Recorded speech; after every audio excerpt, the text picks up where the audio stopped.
The rock you skipped across a pond this morning, it wasn't always a cold, hard stone. I mean, it's so easy to look at a pebble, or even a mountain for that matter, and just see this static, dead object.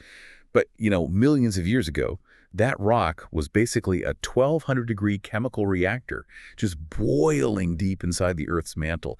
It was this fluid, dynamic soup of elements fighting for structure as it blasted through the crust. It really is a profound perspective shift, isn't it? We are just so used to seeing geology as something still and permanent. But a rock is basically a frozen recording of an incredibly violent, highly complex thermodynamic journey. Exactly. And that is exactly what we're getting into today. Welcome to today's deep dive. We are, as always, thrilled to have you, our resident learner, with us. We are bypassing all those surface-level geology facts today. We aren't just going to sit here and memorize the names of rocks. We are going straight into the underlying physical chemistry, the deep mechanisms, the why and the how. Right. And our guide for this journey is this fantastic textbook, Essentials of Igneous and Metamorphic Petrology, by B. Ronald Frost and Carol D. Frost. And just as a fun bit of trivia before we get deep into the science, the authors are completely unrelated. Just two brilliant petrologists who happen to share a last name, teaming up to write what is honestly essentially a pedagogical masterclass in how to read the Earth's tectonic history through its rocks. So what's the mission today?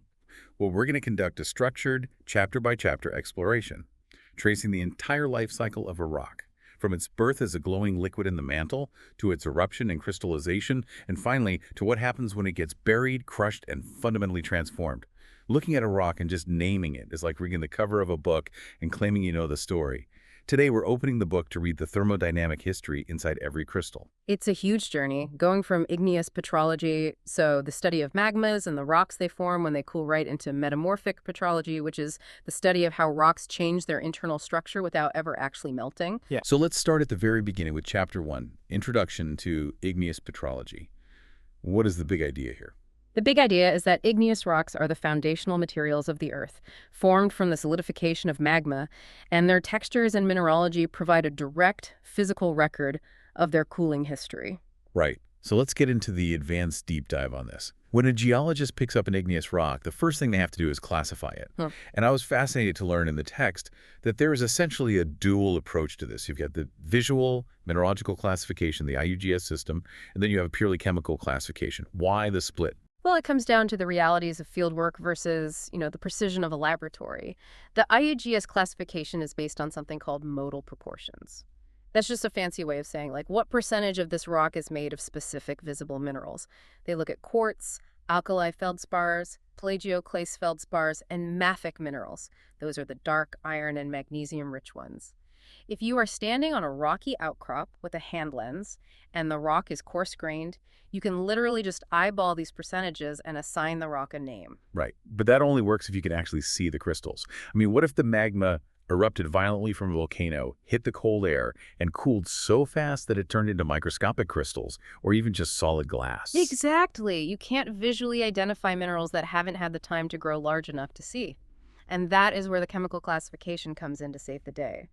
You take that glassy or fine-grained rock back to the lab, crush it into powder, and run it through a spectrometer to find its bulk chemical composition. You figure out exactly how much silicon dioxide, aluminum oxide, and iron oxide is in there. And the text points out that this modern chemical approach actually rescued geology from a pretty chaotic history of naming things. Oh, it was completely the Wild West. I have to bring up charnockite. The book mentions this, and I laughed out loud. Early geologists would just name rocks based on whatever local landmark they found them near or whatever they felt like that day. Charnockite is literally named after the rock that was used for the tombstone of a man named Job Charnock, the founder of Kolkata in the 1600s. Yeah, it's a great piece of history, but a terrible scientific system. I mean, how is a student in South America or Europe supposed to know that charnockite essentially means an orthopyroxene-bearing granite, just because of a 17th century tombstone in India? Modern chemical classifications standardize the global language. But naming the rock is just reading the cover of the book. The real story is in the texture. And when geologists say texture, they don't mean how rough or smooth it feels to the touch. They mean the size, shape, and arrangement of the crystals. Precisely. The texture is a direct tape recording of the magma's cooling history. The fundamental rule of thumb is If a magma cools very slowly, deep underground, the elements have a long time to migrate through the liquid melt, find each other, and attach to growing crystal lattices. That results in large, coarse grains. If it erupts and cools instantly, you get tiny grains or glass. But here is where the text threw me a curveball and where it gets really interesting. Cooling time isn't the only thing controlling crystal size. We have to talk about volatiles. Water, fluorine, carbon dioxide dissolved in the magma. The text says these volatiles significantly decrease the magma's viscosity. And I was trying to picture this. Is it basically like taking a jar of thick, sluggish honey and stirring a bunch of hot water into it so it suddenly flows much faster, which somehow allows the molecular builder molecules to travel across the liquid rapidly and construct giant crystals? That analogy is absolutely spot on, yeah. But let's look at the actual molecular mechanics of why the honey gets thin. A dry silicate melt, so a magma without water, is highly polymerized. Polymerized meaning like chained together. Yes. The fundamental building block of these magmas is the silica tetrahedron. Picture a microscopic pyramid, right? One silicon atom in the center, surrounded by 4 oxygen atoms at the corners. In a dry magma, these pyramids like to share their oxygen corners with neighboring pyramids. They link up, creating massive, sticky, 3-dimensional networks and long chains. Because they are all hooked together, the liquid is incredibly sluggish. The viscosity is huge. So it's like a microscopic traffic jam. The atoms can't move around to build large crystals because they are caught in this sticky web. Exactly. But when you introduce volatiles like water H2O or fluorine, those molecules act like molecular scissors. The water breaks apart those shared oxygen bonds and caps the ends of the chains with hydroxyl groups. The vast, sticky networks are suddenly chopped up into small, independent pieces. The melt is depolymerized. So the traffic jam clears, the liquid becomes highly fluid, even if it's not super hot. Right. The rate of diffusion skyrockets. Elements can rapidly zip through this thin, watery melt to reach a few crystal nucleation sites. Because they can travel so fast and so freely, they build massive crystals. Sometimes you get individual crystals that are several meters across. These extreme, giant crystal rocks are called pegmatites. That is mind-blowing. So if you see a pegmatite in the field with crystals the size of a car, your first thought shouldn't necessarily be, oh, wow, this must have cooled incredibly slowly over billions of years. Your thought should be, wow, this magma was absolutely saturated with water and volatiles. Exactly. You are reading the texture to understand the chemical environment. Okay, so the connective tissue here. Understanding what a rock is made of naturally pushes us to ask how it physically transformed from a liquid to a solid. Which brings us to the rules of phase diagrams. But before we get there, let's do a practical recap for you listening. Give me the top 3 takeaways. Sure. Number 1, rock textures, so crystal size and shape, are direct indicators of cooling rates and volatile presence. Number 2, field classification relies on visible mineralogy, but chemical classification is necessary for fine-grained or glassy rocks. And number 3, pegmatites form not just from slow cooling, but from volatile, rich, low-viscosity melts. Perfect. And to wrap up Chapter 1, here's a critical thinking challenge for you. First, if you find a porphyritic rock, that's a rock with large crystals suspended in a fine matrix, what does that tell you about its 2-stage cooling history? And second, how might the sudden loss of water from a magma chamber actually trigger crystallization? Moving on to Chapter 2, an introduction to igneous phase diagrams. What is the big idea? The big idea here is that simplified chemical phase diagrams allow us to predict the crystallization pathways and temperature boundaries of incredibly complex natural magmas. All right, advanced deep dive time. I'll be honest, when I first looked at the phase diagrams in the text, these graphs with temperature on the y-axis and composition on the x-axis, covered in curving lines and overlapping fields, it felt like staring at abstract modern art.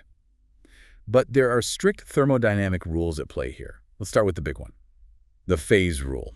Right, so the phase rule was formulated by Josiah Willard Gibbs, and it mathematically relates the number of phases to the number of chemical components in a system. Let's define phases and components for our listener, just to keep our feet on the ground. Good call. A phase is any mechanically separable part of the system. In a cooling magma, the liquid melt is one phase. If an olivine crystal forms, that crystal is a second phase. If a gas bubble forms, that's a third phase. A component, on the other hand, is the minimum number of chemical constituents needed to describe the composition of all those phases. So, for example, we might model a system using just 2 components, pure magnesium silicate and pure iron silicate. Okay, so the phase rule connects the physical parts, the phases, to the chemical ingredients, the components. What does the rule actually tell us? It tells us how many degrees of freedom a system has. Essentially, it defines the boundaries of when minerals can stably coexist at equilibrium. It tells you, look, if you want these 3 specific minerals to exist in this magma at the same time, you are locked into one exact temperature. If the temperature drops even 1 degree, one of those minerals must melt or react away. It's basically the universe enforcing the laws of thermodynamics. And then there's the lever rule. I love the analogy the text uses for this. It's essentially a chemical seesaw. Yeah, the lever rule is brilliant for visual learners. Imagine you have a magma that is halfway through crystallizing. You have a mix of solid crystals and liquid melt. You can look at the phase diagram, draw a horizontal line, which we call a tie line, at your current temperature. The bulk composition of your entire system acts as the fulcrum of a seesaw on that line. So the fulcrum is your starting recipe. Right. And the 2 ends of the seesaw touch the liquid curve and the solid curve on the graph. By measuring the length of the line segment from the fulcrum to the liquid side and the segment from the fulcrum to the solid side, you can calculate the exact mathematical percentage of solid versus liquid in your magma chamber at that exact moment.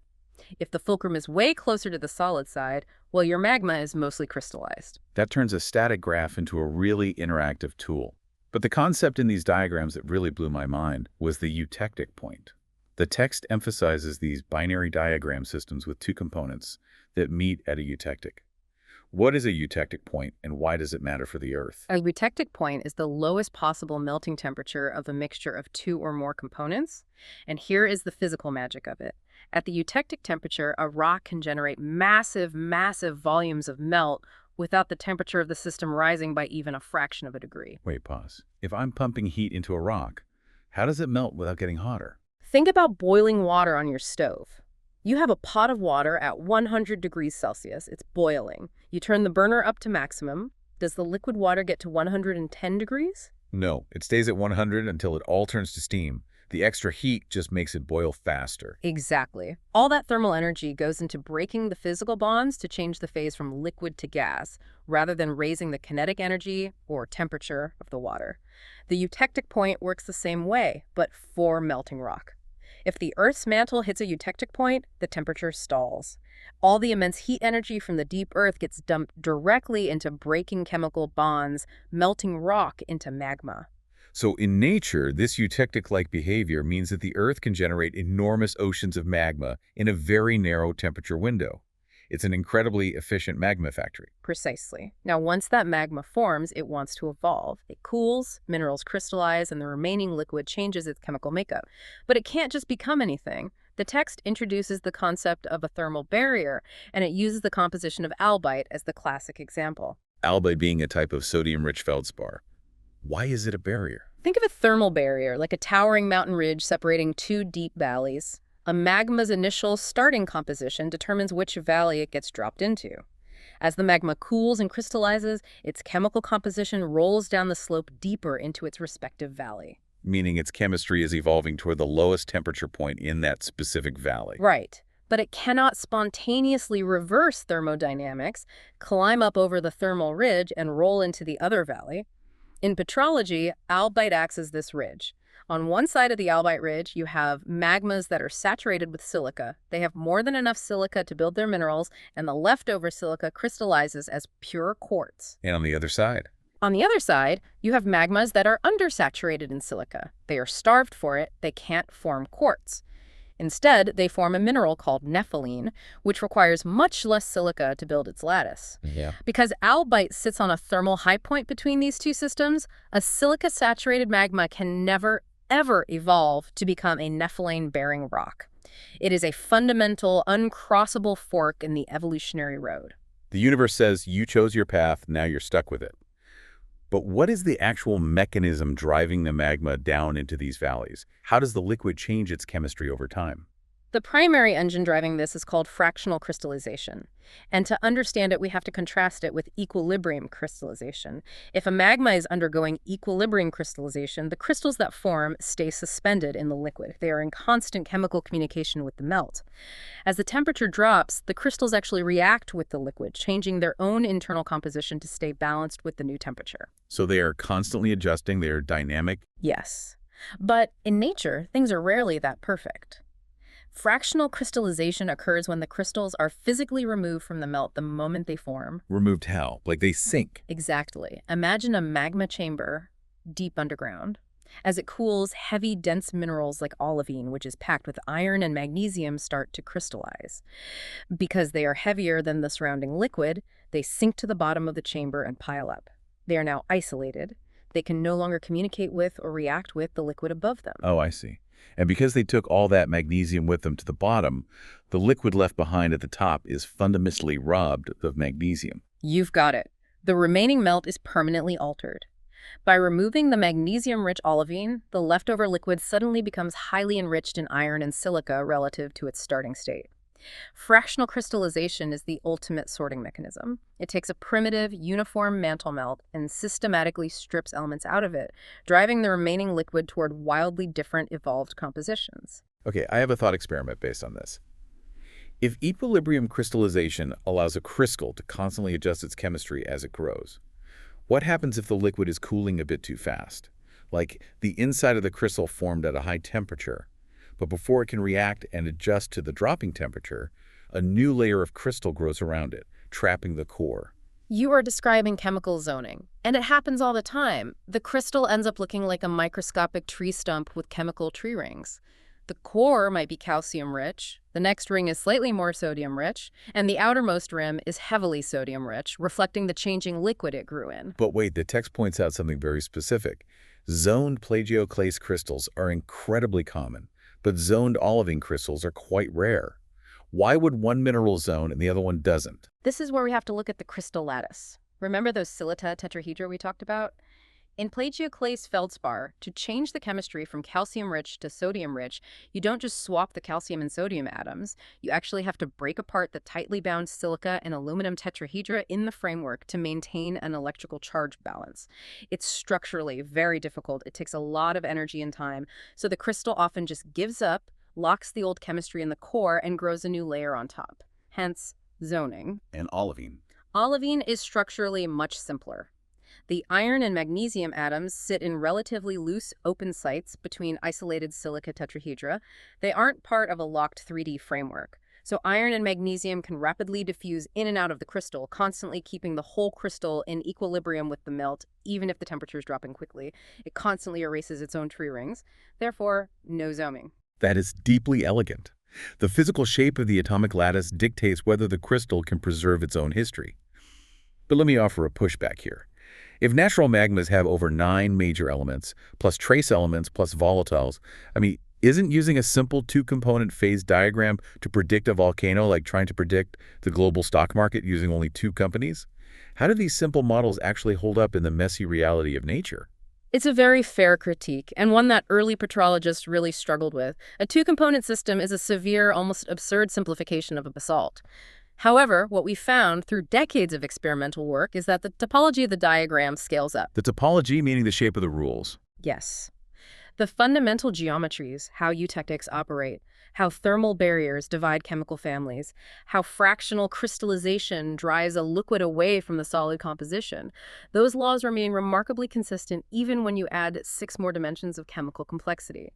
The specific temperatures might shift, but the sequence of minerals that crystallize mathematically mimics the geometries we see in the simple models.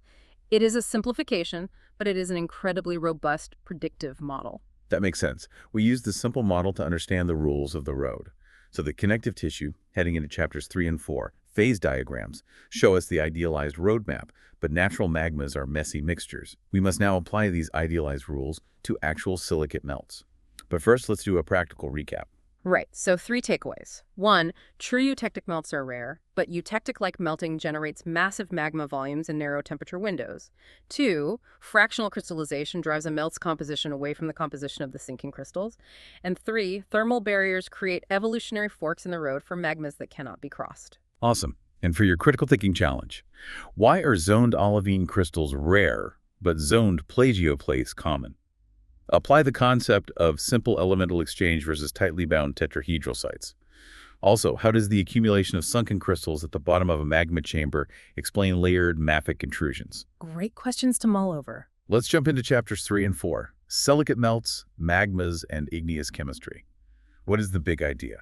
The big idea is that magmatic differentiation and the trace chemical signatures left behind allow us to reverse engineer the exact tectonic origin and evolutionary path of any igneous rock. Okay, advanced deep dive. We understand how magmas crystallize in a perfect vacuum now. That nature isn't a vacuum. Magmas move, they eat into surrounding rocks, they mix with other magmas. How do geologists track all that contamination? The core concept here is magmatic differentiation. Magmas almost never erupt in the exact pristine state they were in when they melted from the mantle. They change. We already discussed fractional crystallization, but there are other major players: partial melting, assimilation, and magma mixing. Let's touch on partial melting. When a rock in the deep crust or mantle heats up, it doesn't all melt at once, right? Because of the phase rules we just discussed, different minerals melt at different temperatures. Exactly. The minerals with the lowest melting points liquefy first. This new melt is buoyant, so it squeezes through the grains and ascends. But what it leaves behind is just as important. The solid residue that didn't melt is called a restite. It is composed of the most stubborn, highly refractory minerals. So the rising melt is already chemically different from its parent. And as it ascends, it acts like a thermal blowtorch. Yeah. It can undergo assimilation. It basically eats the surrounding rock, the country rock, melting it and incorporating its chemistry. Or it might ascend into a chamber that already contains a totally different batch of magma, resulting in magma mixing. All of these processes severely scramble the chemical signature of the magma.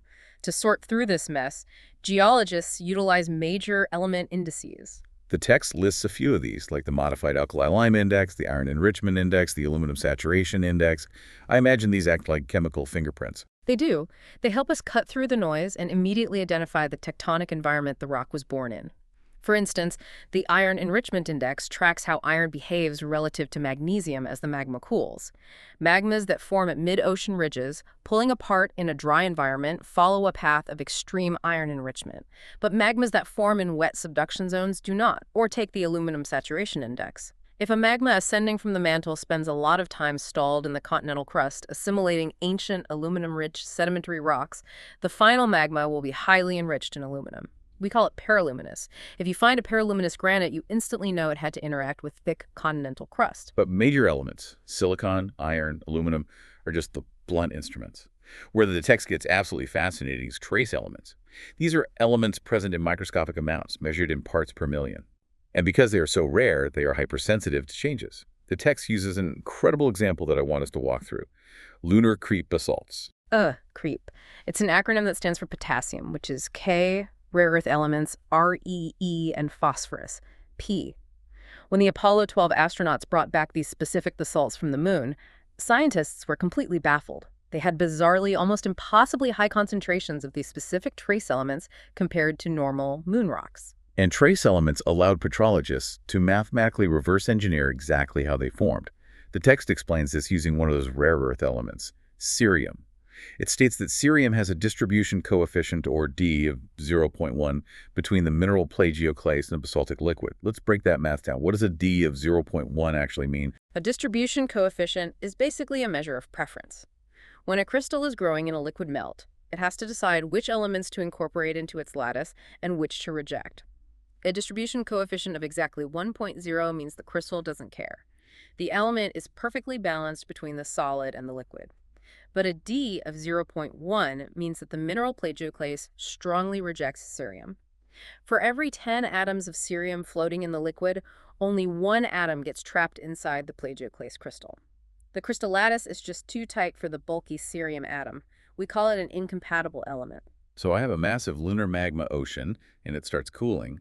Plagioclase crystals start forming and floating to the top, which is actually how the bright white lunar highlands formed, right? Yes, the lunar highlands are essentially a giant accumulation of floated plagioclase. But because plagioclase rejects cerium, all that cerium gets left behind in the remaining liquid ocean below. As more and more plagioclase crystallizes and is removed, the cerium left in the shrinking pool of liquid gets more and more concentrated. Exactly. The text shows the mathematical modeling. If you start with a massive, primitive parent magma containing a baseline of 18 parts per million of cerium, and you undergo extreme fractional crystallization, extracting an ocean's worth of plagioclase, the tiny volume of residual liquid left at the very end will be intensely enriched. It yields a residual creep magma with over 200 parts per million of cerium. Trace elements allow us to mathematically model the exact percentage of crystallization that must have occurred. That is brilliant. It's exactly like distilling alcohol. You boil off the water, you leave the mash behind, and the pure alcohol left in the still is highly concentrated. But I have to push back on this. Yeah. With the lunar creep example, you said the parent magma started at 18 parts per million. But if all we have in our hands is the final creep basalt that Apollo 12 brought back, how do we know the starting concentration was 18 ppm to begin with? Aren't we just guessing the starting point to the mathematical model? That is honestly one of the most fundamental problems in petrology. We almost never have the true, pristine parent magma sitting in a jar for us to test. But we aren't totally guessing. We hunt for the most primitive rocks we can find. Remember, magnesium-rich minerals like olivine crystallize first at the highest temperatures. So we look for basalts that have incredibly high magnesium content, which suggests they rush to the surface quickly without undergoing much fractional crystallization. By analyzing these primitive basalts, which we also found on the moon, we establish a highly educated baseline. It's a mathematically bounded reconstruction, not a shot in the dark. Okay, that satisfies my skepticism. Yeah. We find the closest thing to the starting line and measure from there. So the connective tissue here, now that we possess the chemical tools to decode magma, we can apply them to the largest magma factory on Earth, the mantle. Let's do a quick practical recap of chapters 3 and 4. Sure thing. Number 1, magmas rarely erupt in their original primitive state. They differentiate via crystallization, assimilation, or mixing. 2, major element indices easily discriminate between tectonic environments. And 3, trace elements are highly sensitive indicators that allow for precise mathematical modeling of crystal removal. And your critical thinking challenge. If continental crust is formed by repeated partial melting of the mantle, how would the trace element signature of the crust differ from the residual mantle? Also, how can isotopic tracing differentiate between a magma that evolved purely by fractional crystallization versus one that assimilated continental crust? Let's move into chapters 5, 6, and 7. The tectonic engine. Basalts, oceans, and arcs. Give me the big idea. The overarching big idea is that the physical and chemical composition of the mantle dictates the baseline starting chemistry of basalts. But the specific tectonic environment, whether it's pulling apart at a ridge, punching through a plate as a hotspot, or grinding down in a subduction zone, dictates how those magmas evolve before they freeze. Advanced deep dive. Basalts are everywhere. They cover the entirety of the ocean floors. They form massive island chains like Hawaii. And because they have the direct partial melts of the mantle, they are our best probes into the deep earth. But the text makes a clear distinction here. Not all basalts are the same. We have mid-ocean ridge basalts, known as MORB, and ocean island basalt, or OIB. Right, and the subtle chemical differences between MORB and OIB reveal the hidden architecture of the mantle. Mid-ocean ridges are divergent boundaries. The tectonic plates are pulling apart. This causes the shallow upper mantle to passively well up into the gap. As it rises, the pressure drops. And just like we discussed earlier with phase rules, dropping the pressure lowers the melting point. So the mantle melts simply because it's decompressing without any added heat. This creates MORB. And ocean islands like Hawaii. Ocean islands aren't at plate boundaries. They are fueled by mantle plumes, intense, localized hotspots welling up from the deep, deep mantle, possibly right from the core mantle boundary. Because these plumes melt at much greater depths and draw from ancient, unmixed reservoirs in the deep mantle, their trace element and isotopic signatures are completely distinct from the shallow MORB. That's incredible. We map the depths of the Earth just by reading the trace elements in the lava. But to truly understand the mid-ocean ridge, we don't just look at the lava that erupts. We want to look at the plumbing system underneath it. And for decades, geologists couldn't do that because it's under miles of water until they realized they had ophiolites. Ophiolites are one of the greatest gifts to geology. They are massive slices of ancient oceanic crust and the underlying upper mantle that have been violently thrust up onto the continental margins during tectonic collisions. The analogy that came to mind when reading about ophiolites is that it's like someone ripped the engine out of a nuclear submarine and dropped it on your front lawn so you can finally see how it works. You could literally walk across the stratigraphy of the ocean floor.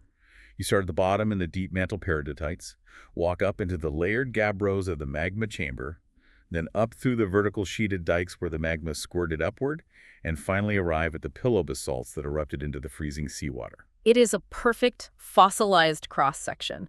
For a long time, it was the only way geologists could study the internal structure of the ocean crust before deep-sea drilling technology existed. But I'm going to push back on my own analogy here. If an ophiolite is an engine ripped out of a submarine and thrown on a lawn well, Ophiolites were violently thrust onto land in massive, catastrophic tectonic collisions.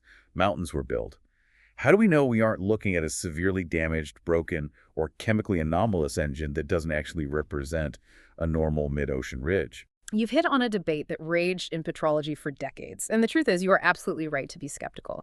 Many ophiolites are anomalous. Geologists eventually realized that it is incredibly difficult to thrust dense, normal oceanic crust up onto a buoyant continent. It usually just subducts. The crust that does get stuck on land often formed in strange environments, like back arc basins, small, hot, wet spreading centers that form right behind subduction zones.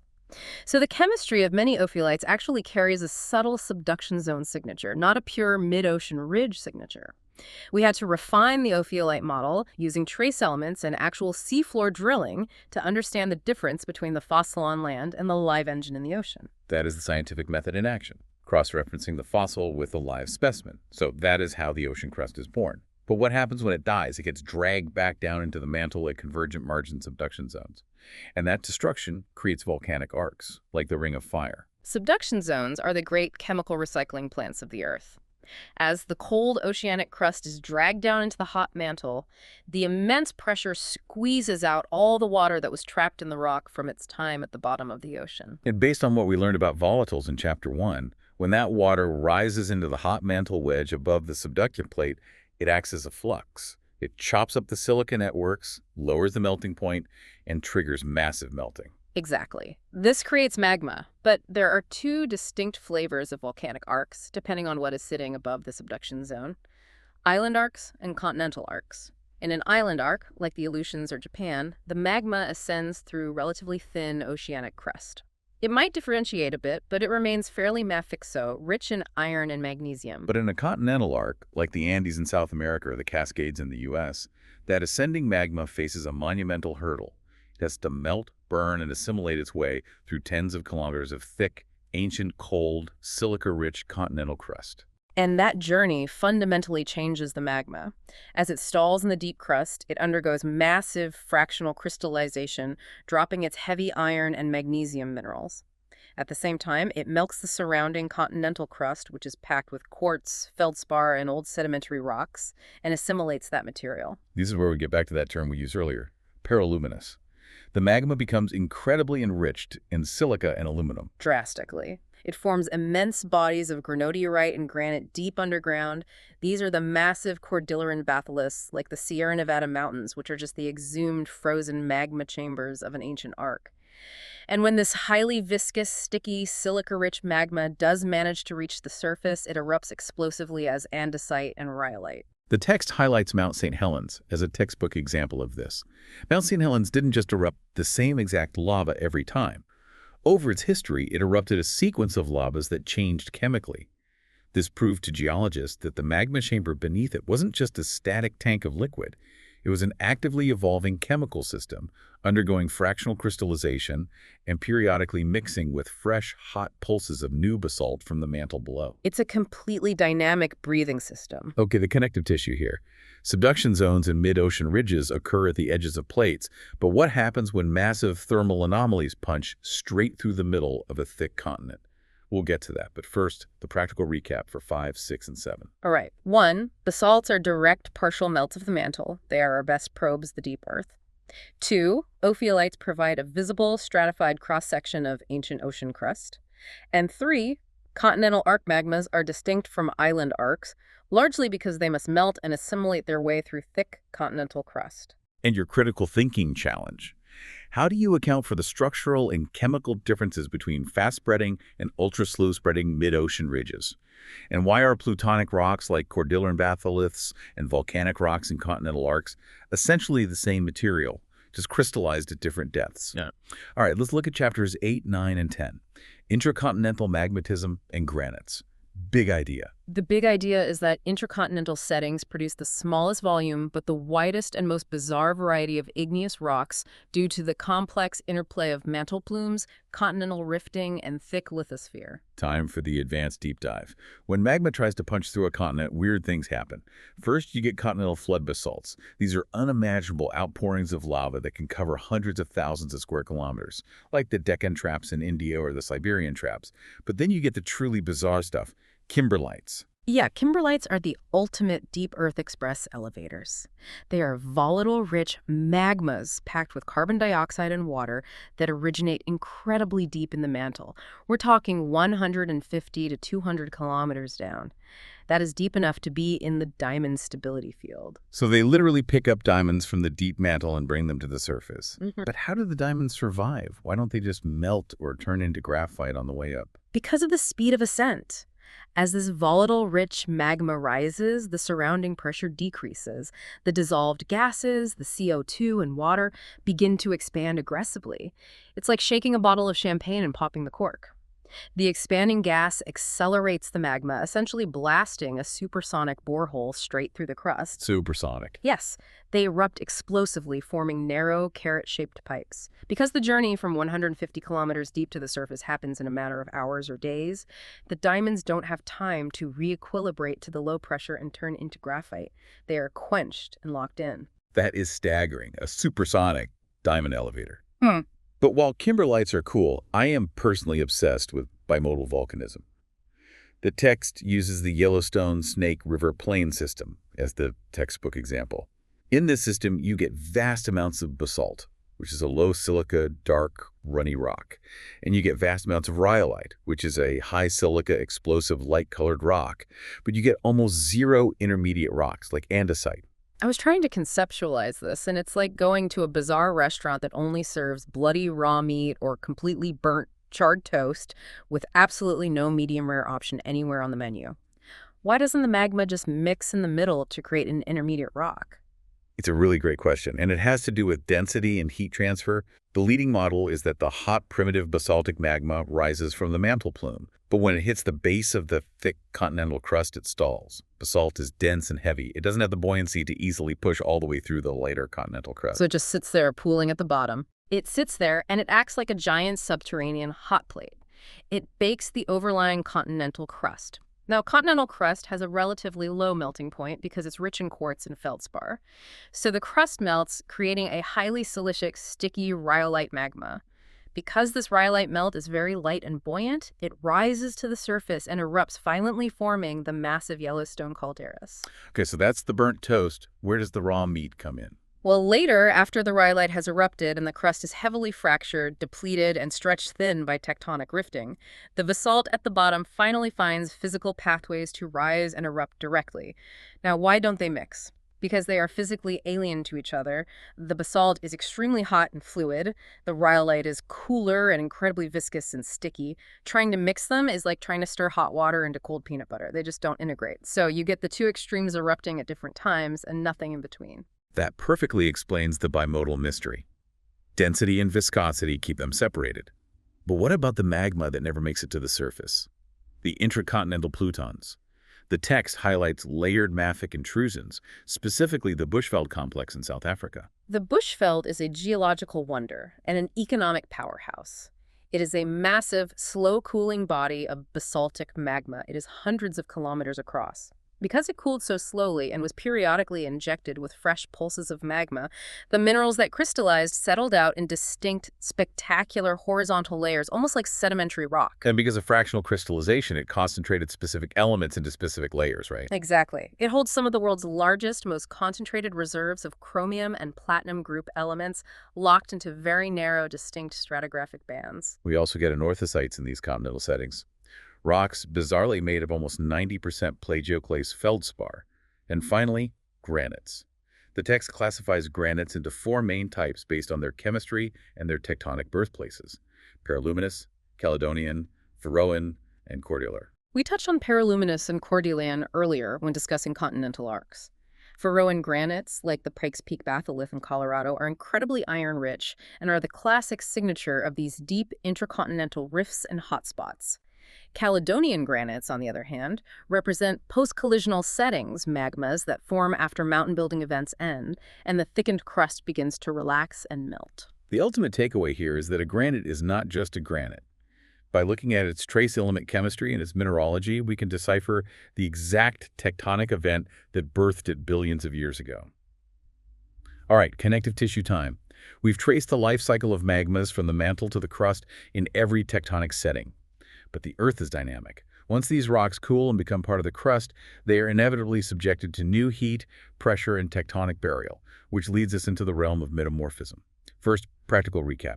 Okay, 3 points. 1, intracontinental magmatism creates extreme rock types, like kimberlites, and massive ore deposits, like the Bushveld.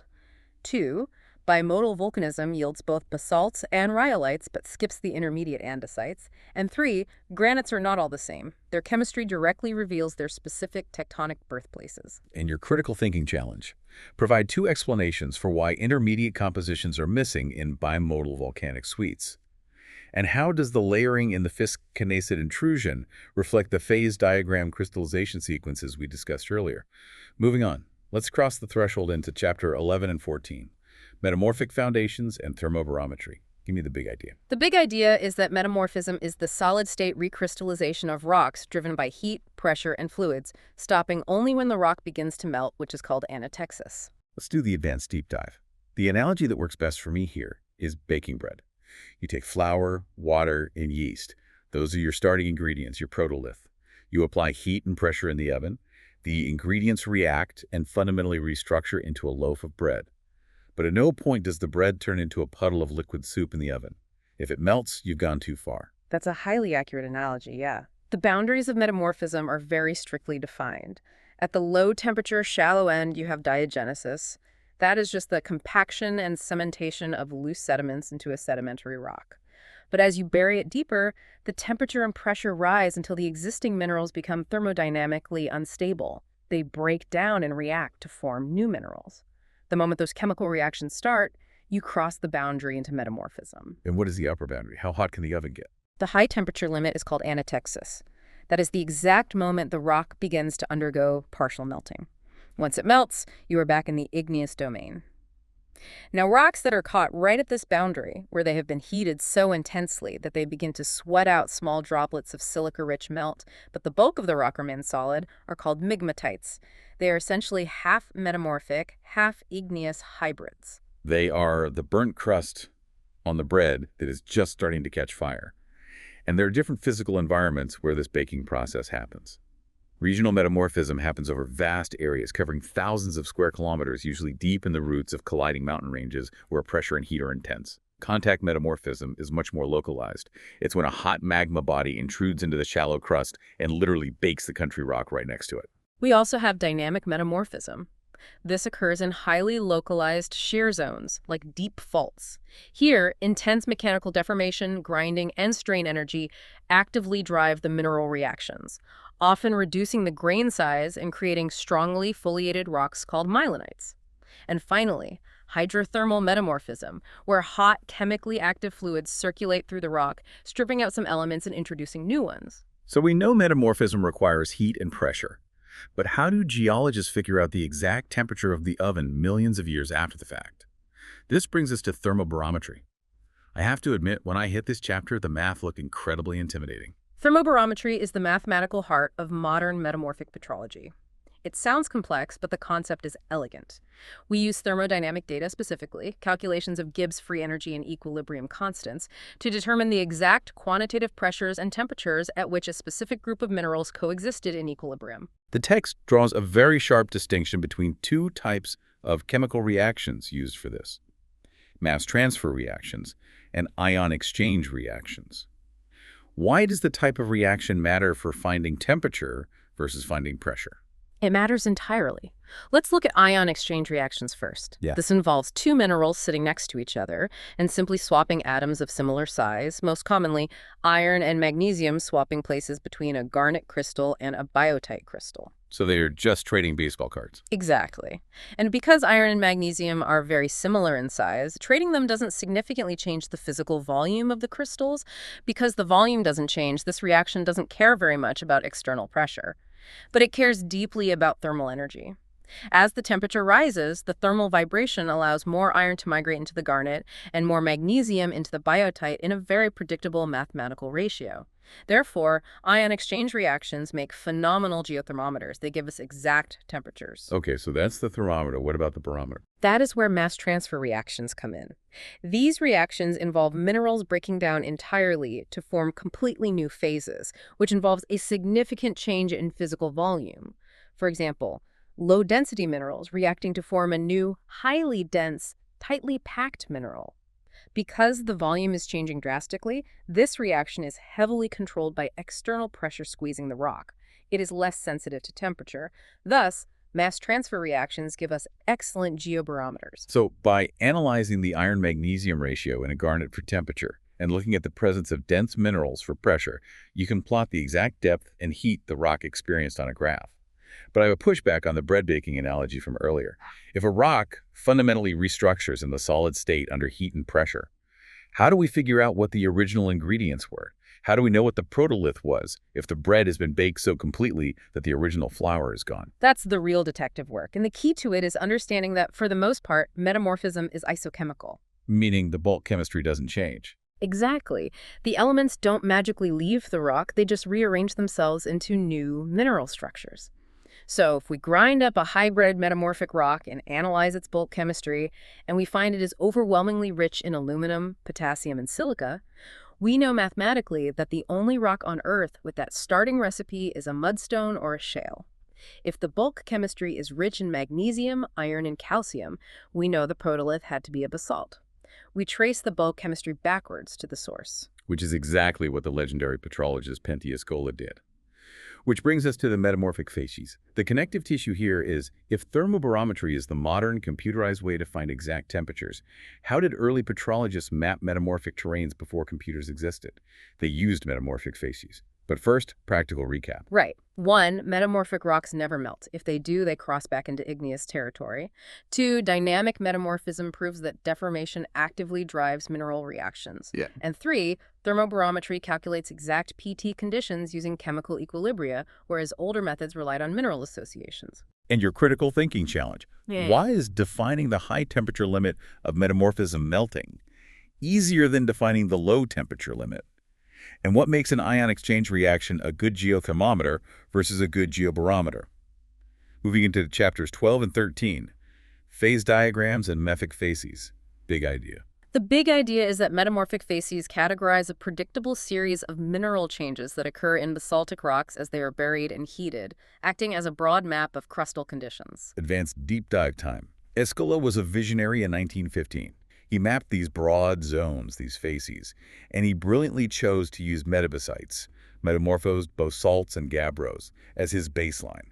Why did he choose mafic rocks like basalt? Why not shales or granites? Well, partly because basalt is ubiquitous. It makes up the entire ocean floor, so it gets subducted and metamorphosed everywhere. But chemically, he chose it because his bulk composition sits right in the dead center of the chemographic projections he invented. The ACF diagram. The text shows these triangular graphs. Let's explain what they are. The ACF diagram is a visual tool to predict stable mineral assemblages. The 3 corners of the triangle represent 3 chemical groups. A is for aluminum, C is for calcium, and F is for iron and magnesium. So you plot your rock's bulk chemistry as a dot inside this triangle. Yes. And at any given temperature and pressure, the triangle is divided by straight tie lines into smaller subtriangles. The corners of these smaller subtriangles represent the specific minerals that are thermodynamically stable under those conditions. If your rock's bulk chemistry dot falls inside a specific subtriangle, your rock must be composed of the 3 minerals at the corners of that subtriangle. It's a visual representation of the phase rule. And because basalt sits right in the middle of the ACF diagram, it is incredibly sensitive. As temperature and pressure change, the internal tie lines shift and cross over the basalt composition, forcing the rock to constantly grow new, highly visible index minerals. Okay, let's walk through the progression Escola mapped out. Okay, let's say we have a basalt, and it gets buried in a normal mountain building event. Heat and pressure rise together. At low grades of metamorphism, you enter the green schist facies. The basalt grows abundant green, hydrous minerals like chlorite, epidote, and actinolite. The rock literally turns green. As you bury it deeper and it gets hotter, the water starts getting driven off. The chlorite breaks down. You enter the amphibolite facies dominated by the black, rod-like mineral hornblende. If you push it to extreme temperatures near the melting point, you drive off all the remaining water. You enter the granulite facies. The rock is now dominated by dry, high-temperature minerals like pyroxene. But what if the tectonic environment is different? What if you squeeze the rock incredibly hard, but keep it relatively cold, like pushing it down a rapid subduction zone? That path creates entirely different minerals. If you apply high pressure but keep the temperature low, you enter the blue schist facies. The rock grows a sodium-rich, bright blue amphibole called glaucophane. So if you are hiking and you see a blue rock, you instantly know you are standing in the ghost of an ancient subduction zone. Exactly. And if you push that blue schist even deeper to extreme mantle pressures, the lattice structures collapse into their most dense possible configurations. You enter the eclogite facies. The rock turns into a stunning dense mixture of red garnet and a green pyroxene called omphacite. The fundamental rule of thumb here: extremely dense, tightly packed minerals like garnet are favored by high pressure. Hydrous, water-bearing minerals, which take up a lot of volume, are favored by lower temperatures and lower pressures. I asked this earlier, but I want to formalize the pushback now that we understand both systems. If we have exact mathematical thermobarometry today-like, we can calculate the temperature to the exact degree using a microprobe. Isn't Escala's 1915 facies system a bit like using a sundial when you have a smartwatch? Why do geologists still use the facies system? Because the sundial gives you the time at a glance. Thermobarometry is powerful, but it requires taking the rock out of the field, slicing it micro-thin, putting it in a $1 million electron microprobe, and running complex thermodynamic calculations. The facies system is for the mountain. You are walking along an outcrop with a hand lens, you see glaucophane, boom. You instantly know you are in a high-pressure, low-temperature subduction environment. You see hornblende turning into pyroxene, boom. You know you are approaching the granulite boundary. Facies provide immediate, powerful regional tectonic context. Thermobarometry is what you use later in the lab to refine that regional picture into an exact mathematical model. That is deeply satisfying. The smartwatch is for the lab, the sundial's for the mountain. They serve different purposes. So the connective tissue here. Mafic rocks provide the baseline, but the Earth's crust is highly variable. We must look at how distinctly different protoliths react to these same pressures and temperatures. Practical recap first. Okay. 1. Chemographic projections show which minerals can coexist stably at a given temperature and pressure. 2. Escola's facies system uses mafic rocks because their bulk composition sits centrally on the ACF diagram. And 3. Blue schist indicates high pressure but relatively low temperature classic subduction zones. And your critical thinking challenge. Under what circumstances might the number of phases exceed the number of components in the phase rule for a metamorphic rock? And why are ACF diagrams better suited for mafic rocks than for paletic rocks? Let's move to chapters 15, 16, and 17. Protoliths as environmental sensors. Big idea. The big idea is that different parent rocks act as highly specialized sensors.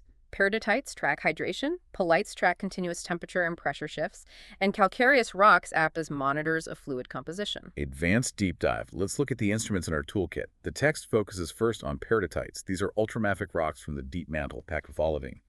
When they get thrust up and interact with relatively cold seawater or crustal fluids, they undergo serpentinization. Serpentinization is a massive hydration reaction. The dry olivine literally absorbs water into its crystal lattice, expanding and turning into the soft, slippery green rock called serpentinite. So a serpentinite is basically a sponge that soaked up the ocean. Exactly. And it is a crucial environmental sensor. Serpentinites represent massive hydration of the mantle. Millions of years later, when that serpentinized rock gets dragged down a subduction zone and heated up, it undergoes the reverse reaction. It squeezes all that water back out into the mantle wedge, which, as we discussed earlier, triggers the massive melting that creates volcanic arcs. Serpentinites are the vehicles that transport water into the deep earth. Next instrument in the toolkit, palites. These are metamorphous shales and mudstone sediments that originally settled at the bottom of the ocean. They are incredibly sensitive to temperature and pressure. We use an AFM diagram to track them, which is slightly different from the ACF diagram. Palites are the classic rocks of Barovian metamorphism. Because mudstones are so chemically complex, full of aluminum, iron, magnesium, and potassium, they don't just jump from one facies to another. They react continuously. So as you walk across a mountain belt, moving closer to the ancient heat source, a palitic rock will sequentially grow a highly specific series of index minerals. Yes. In the lowest grade, it grows chlorite. Walk closer to the heat, the chlorite reacts to form biotite. Keep walking, the rock starts growing massive red garnets. Then staurolite, which forms these beautiful cross-shaped crystals. Then kyanite. And finally, at the highest heat, sillimanite. Pilites are nature's continuous, high-resolution thermometer. If you map the index minerals across a landscape, you are literally drawing the thermal contours of an ancient tectonic collision. And the final instrument, calcareous rocks, Yeah. metamorphous limestones and dolomites, coral reefs that got buried. The text says these act as chemical sponges, and it differentiates between internally buffered fluids and externally infiltrated fluids. What does that mean? It's basically a measure of control. During metamorphism, fluids like water and CO2 are always present in the pores of the rock. My thought on this, protoliths are like specialized scientific instruments. The pelitic shale is a finely tuned thermometer, the peridotite is a moisture gauge, and the calcareous marble is a chemical sniffer.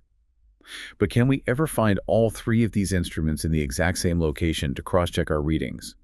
Or are they always geographically isolated? Oh, you absolutely find them together. Think about the stratigraphy of an ocean basin. At the very bottom, you have the mantle peridotite. On top of that, you might have calcareous reef deposits or carbonate oozes. And blanketing all of it on the seafloor is a thick layer of pelitic ocean mud. If that entire stacked package gets caught in a tectonic collision and subducted, you have all three instruments trapped in the exact same tectonic vise. They undergo the exact same pressure and temperature changes. By studying how the peridotite, the limestone, and the shale reacted side by side, geologists get a beautifully complete, cross-verified data set of the collision. Which leads us perfectly to the connective tissue for our final chapter.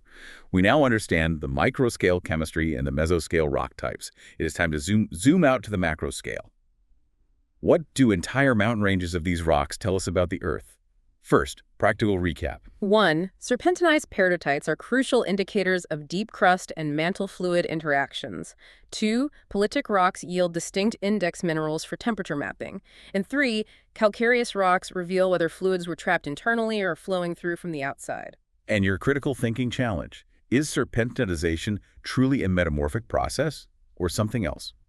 And if you find a rock with very few mineral types present, does that suggest a buffered fluid system or an infiltrated fluid system? All right, final chapter. Chapter 18, regional tectonic significance. Big idea.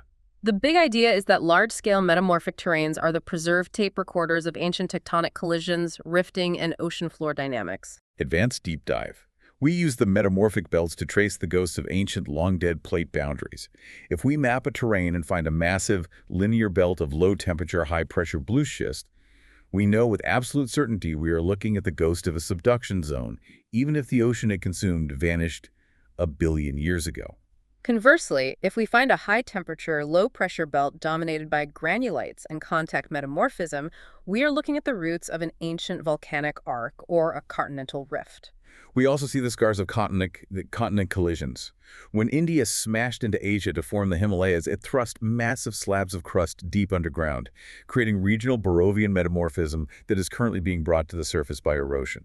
But the text points out that not all metamorphism happens deep in mountains. We have seafloor metamorphism. This is a crucial, often overlooked process. At mid-ocean ridges, freezing seawater percolates down through fractures into the newly formed hot basaltic crust. The water heats up, reacts with the rock, strips out metals, and shoots back out of the crust as hydrothermal vents or black smokers. This massive circulation of fluids fundamentally alters the chemistry and mineralogy of the ocean crust very early in its lifespan, long before it ever reaches the subduction zone. It's metamorphism driven almost entirely by fluid flow rather than deep burial. And then we look at the really old stuff, the Archean terrains. The text talks about greenstone belts and massive gneiss terrains from over 2.5 billion years ago. The Archean terrains are a window into a younger, much hotter Earth. The rules of plate tectonics were likely different back then because the mantle was significantly hotter. The continental crust was thinner, more buoyant, and less rigid. Because it was so hot, we find massive regional granulite terrains from the Archean, indicating extreme, widespread crustal temperatures that are incredibly difficult to reproduce in modern, colder tectonic regimes. The rocks are telling us that the Earth's thermal engine has fundamentally cooled and changed its operating parameters over geologic time. So when we look at a mountain range, we aren't just looking at rocks pushed upward. We are looking at the exhumed guts of a tectonic engine that was buried kilometers deep. It's like an autopsy of the Earth's crust. Let's do a final practical recap. 1. The PT pass in a metamorphic terrain reveals the tectonic mechanism that buried it. 2. Archean terrains provide a window into a hotter, younger Earth. And 3. Seafloor metamorphism is driven by hydrothermal fluid circulation, fundamentally altering the ocean crust. And the final critical thinking challenge. What features would you look for in the field to prove a suite of rocks underwent seafloor metamorphism rather than burial metamorphism? And what are the specific requirements to form a granulite terrain? Good luck figuring those out. So to wrap up this massive deep dive, I want to leave everyone with a final cyclical thought. We started this looking at a phase diagram of a cooling magma, but the reality is every metamorphic rock is just a frozen moment in an endless loop. The igneous basalt cooling at the mid-ocean ridge today is destined to be the blue schist of a subduction zone tomorrow, which may eventually melt to become the periluminous granite of a future Himalayan peak. When you hold a rock, you aren't holding a static object, you are holding a temporary pause in a billion-year chemical reaction. that is perfectly said. So the next time you pick up a pebble, remember the journey it's been on. Keep observing, keep questioning, and keep learning.